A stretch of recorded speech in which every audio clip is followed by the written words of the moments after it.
Hello, it's Ken from Get English Tips here.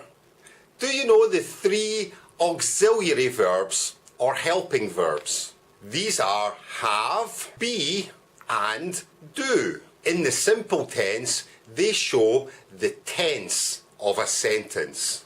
Have, has or had plus noun. I have 2 eyes. He had some money. She has lots of confidence. Be we use with an adjective. Is, am, are, was, were. I am short-sighted. He was very rich. They were really confident. Do we use with verbs. Do, does and did.